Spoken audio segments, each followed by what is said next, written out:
সুপ্রিয় দর্শক, আসসালামু আলাইকুম। নিউজ 24 এর সন্ধ্যার সংবাদে আপনাদেরকে স্বাগতম। প্রথমেই জানিয়ে দিচ্ছি সংবাদ শিরোনাম। দেশে ফিরেছেন সাবেক রাষ্ট্রপতি আব্দুল হামিদ। সাবেক রাষ্ট্রপতি আব্দুল হামিদ প্রসঙ্গে যা বললেন স্বরাষ্ট্র উপদেষ্টা। লক্ষ্মীপুরে বৈষম্য বিরোধী ছাত্র আন্দোলনের সংগঠক সহ 10 জনকে পিটুনি, আটক 3। লক্ষ্মীপুরে বিএনপি জামায়াতের পাল্টাপাল্টি অবস্থান। ধর্ম ও শহীদদের টেনে দু একটি রাজনৈতিক দল প্রভাব বিস্তার করছে, দাবি রিজভীর। ছাত্রদল সভাপতির বক্তব্যে শিবিরের তীব্র প্রতিক্রিয়া। এতক্ষণ শুনছিলেন সংবাদ শিরোনাম। পুরো খবর পেতে ভিডিওটি শেষ পর্যন্ত দেখুন। সর্বশেষ সংবাদ পেতে চ্যানেলটি সাবস্ক্রাইব করুন। এবার বিস্তারিত। দেশে ফিরেছেন সাবেক রাষ্ট্রপতি আব্দুল হামিদ। সাবেক রাষ্ট্রপতি মোহাম্মদ আব্দুল হামিদ দেশে ফিরেছেন। আওয়ামী লীগ সরকারের সময় 2 মেয়াদে রাষ্ট্রপতির দায়িত্ব পালন করেন তিনি। গতকাল রোববার দিবাগত রাত 2:45টার দিকে আব্দুল হামিদ থাইল্যান্ড থেকে রাজধানীর হজরত শাহজালাল আন্তর্জাতিক বিমানবন্দরে পৌঁছান। 3টার দিকে তিনি বিমানবন্দর ছাড়েন। ইমিগ্রেশন পুলিশের একটি সূত্র প্রথম আলোকে তার দেশে ফেরার খবর জানিয়েছে। তার সঙ্গে ছিলেন ছোট ছেলে রিয়াদ আহমেদ ও শ্যালক ডাক্তার নওশাদ খান। আজ সোমবার সকালে হজরত শাহজালাল আন্তর্জাতিক বিমানবন্দরের নির্বাহী পরিচালক group captain SM. Ragib Samad বলেন, আব্দুল হামিদ সাধারণ যাত্রীর মতোই দেশে এসেছেন। বিমানবন্দর কর্তৃপক্ষ সূত্র জানায়, উড়োজাহাজ থেকে হুইল চেয়ারে করে আব্দুল হামিদকে নামিয়ে আনা হয়। গত 7 মে দিবাগত রাতে থাই এয়ারওয়েজের একটি ফ্লাইটে আব্দুল হামিদ দেশ ছাড়েন। তার বিরুদ্ধে মামলা রয়েছে।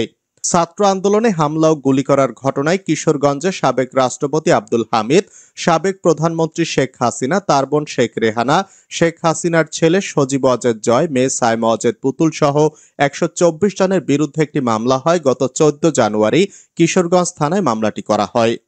আব্দুল হামিদের দেশ ছাড়ার ঘটনায় সারা দেশে বিভিন্ন মহলে সমালোচনা ও বিক্ষোভ শুরু হয়। জেলা কিশোরগঞ্জের পুলিশ সুপার মোহাম্মদ হাসান চৌধুরীকে প্রত্যাহার করা হয়। এছাড়া ঢাকা বিমানবন্দরে ইমিগ্রেশনে নিয়োজিত একজন অতিরিক্ত পুলিশ সুপারকে প্রত্যাহার এবং উপপরিদর্শক ও সহকারী উপপরিদর্শক পদমর্যাদার 2 জন কর্মকর্তাকে সাময়িক বরখাস্ত করা হয়।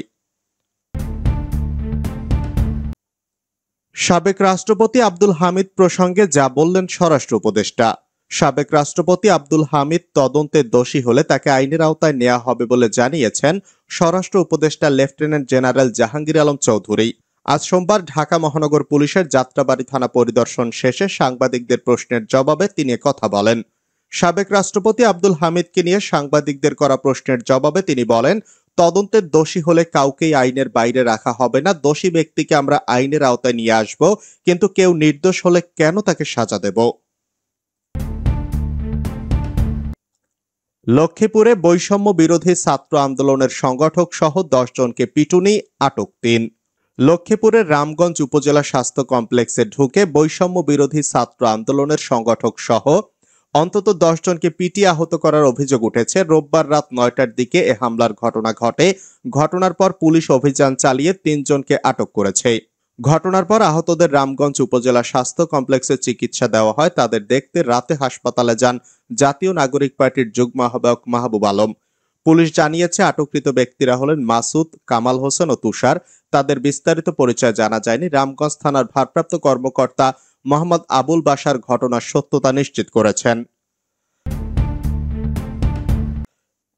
লক্ষ্মীপুরে বিএনপি জামায়াতের পাল্টাপাল্টি অবস্থান। লক্ষ্মীপুরে প্রতিপক্ষের হামলায় জামায়াত নেতা কাউসার আহমেদ নিহতের ঘটনায় পাল্টাপাল্টি কর্মসূচি পালন করেছে বিএনপি ও জামায়াত।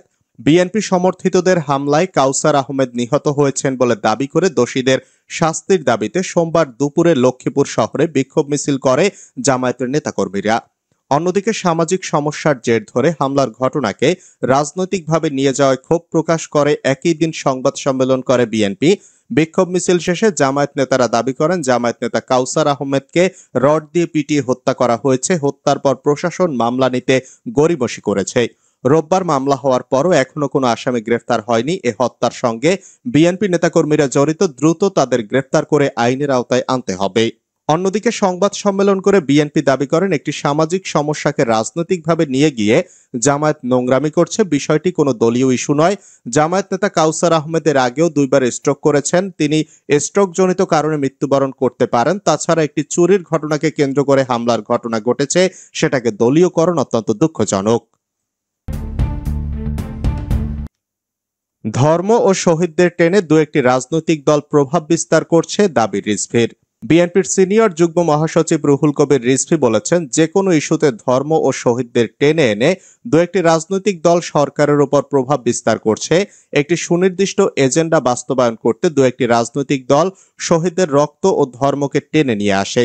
এই সরকারের মধ্যে অনেক উপদেষ্টা আছে যারা প্রচন্ডভাবে বিএনপি বিদ্বেষী বলেও দাবি করেন তিনি। অন্তর্বর্তী সরকার দু একটি রাজনৈতিক দলের কথা শুনে পেন্ডুলামের মতো দুলছে। পরিকল্পিত এজেন্ডা বাস্তবায়নের অংশ এটি। সোমবার রাজধানীর নয়াপল্টন বিএনপির কেন্দ্রীয় কার্যালয়ে সাংবাদিকদের সঙ্গে আলাপে এসব কথা জানান রুহুল কবির রিজভী। ডিসেম্বর নির্বাচনের উপযুক্ত সময় বলে মন্তব্য করে বিএনপির মুখপাত্র বলেন, কোন একটি রাজনৈতিক দলের নেতা বলছেন শহীদদের মর্যাদা ক্ষুণ্ণ হয়, এমন কাজ করা যাবে না। তারা ৭১-এর শহীদদের কথা কি ভুলে গেছেন? ৮৬ সালের নির্বাচনের কথা কি ভুলে গেছেন? আসলে তারা ধর্মকে পুঁজি করে ব্যবসা করতে চান। ছাত্রদলের সভাপতির বক্তব্যে শিবিরের তীব্র প্রতিক্রিয়া। ছাত্রদলের কেন্দ্রীয় সভাপতি রাকিবুল ইসলাম রাকিব রোববার এক সভায় ছাত্র শিবিরকে জড়িয়ে দেওয়া বক্তব্যকে সম্পূর্ণ মিথ্যা, রাজনৈতিক শিষ্টাচার বহির্ভূত আখ্যায়িত করে এর তীব্র নিন্দা ও প্রতিবাদ জানিয়েছে ছাত্র শিবির। বিবৃতিতে নেতারা বলেন, গতকাল ছাত্রদল সভাপতি রাকিবুল ইসলাম রাকিবের একটি বক্তব্যের ভিডিও গণমাধ্যম ও সামাজিক যোগাযোগ মাধ্যমে ছড়িয়ে পড়লে তা আমাদের দৃষ্টিগোচর হয়। উক্ত বক্তব্যে তিনি বাংলাদেশ ইসলামী ছাত্র শিবিরকে উদ্দেশ্য করে একের পর এক অযাচিত, ভিত্তিহীন এবং উস্কানিমূলক মন্তব্য করেছেন। তার বক্তব্যের শব্দচয়ন ও উপস্থাপনার ভঙ্গিমায় বিগত ফ্যাসিস্টদের ঔদ্ধত্য ও দমন নীতির প্রতিধ্বনি প্রত্যক্ষ করেছি। আমরা দায়িত্বজ্ঞানহীন, অসংলগ্ন ও মিথ্যাচারের পরিপূর্ণ বক্তব্যের তীব্র নিন্দা ও প্রতিবাদ জানাই। ডক্টর ইউনূস নরেন্দ্র মোদীর ঈদ শুভেচ্ছা বিনিময়। অন্তর্বর্তী সরকারের প্রধান উপদেষ্টা ডক্টর মোহাম্মদ ইউনূস ও ভারতের প্রধানমন্ত্রী নরেন্দ্র মোদী পবিত্র ঈদ উল আজহার শুভেচ্ছা বিনিময় করেছেন। রোববার প্রধান উপদেষ্টার ভেরিফাইড ফেসবুক পেজ থেকে শুভেচ্ছা বিনিময়ের চিঠিগুলো শেয়ার করা হয়। 4 জুন পাঠানো শুভেচ্ছা বার্তায় নরেন্দ্র মোদী বলেন, এই পবিত্র উৎসব সমৃদ্ধ ও বৈচিত্র্যময় সাংস্কৃতিক ঐতিহ্যের একটি অবিচ্ছেদ্য অংশ এবং লাখো ইসলাম ধর্মাবলম্বী মানুষ এই উৎসব অত্যন্ত আনন্দ ও উৎসাহের সঙ্গে উদযাপন করেন। এটি আমাদের ত্যাগ, করুণা ও ভ্রাতৃত্বের চিরন্তন মূল্যবোধের কথা মনে করিয়ে দেয়, যা একটি শান্তিপূর্ণ ও অন্তর্ভুক্তিমূলক বিশ্ব গঠনে অপরিহার্য।